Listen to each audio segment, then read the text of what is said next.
latihan operasi laut gabungan 2024 di perairan Laut Bali. Sejumlah kapal perang TNI AL dilibatkan dalam latihan ini.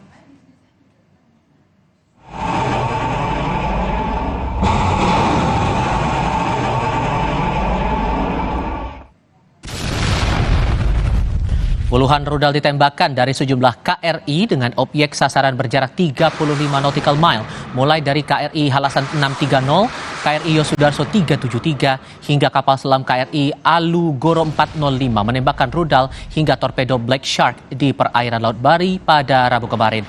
TNI AL mengerahkan 2.000 prajurit dalam latihan ini. Kepala Staf TNI Angkatan Laut Laksamana Muhammad Ali menyatakan, latihan dilakukan untuk mengukur kemampuan alutsista maupun prajurit TNI dalam mengawal kedaulatan Laut Indonesia.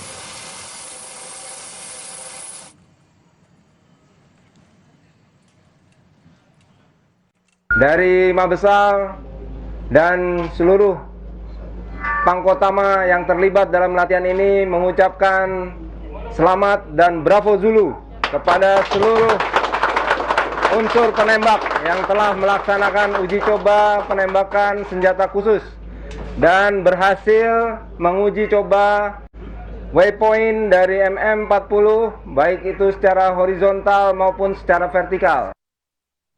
Topik berikutnya, usai tewasnya Taruna STIP karena dianiaya seniornya, Menteri Perhubungan Budi Karya Sumadi memutuskan tahun ini tidak akan menerima mahasiswa baru. Hal itu untuk memutus tradisi senioritas di STIP. Menhub Budi Karya Sumadi mengunjungi rumah duka Putu Rustia Ananta Rustika, Taruna STIP yang tewas dianiaya seniornya.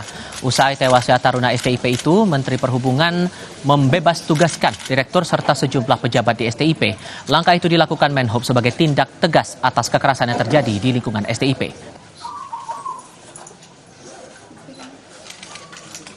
Kami sudah membebas tugaskan direktur dan beberapa pejabat di STIP Marunda.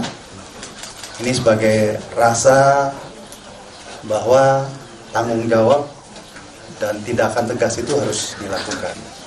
Moratorium di satu angkatan itu kita nggak terima. Apa tujuannya? Agar memutus tradisi jelek sehingga tidak ada lagi istilah senior dan junior. Dan selesai sudah rangkaian Kompas Petang kali ini, selanjutnya Sapa Indonesia Malam. Saya Tifal Solesa. Dan saya Cynthia Rompas. Terima kasih atas kebersamaan Anda. Selamat sore, sampai jumpa.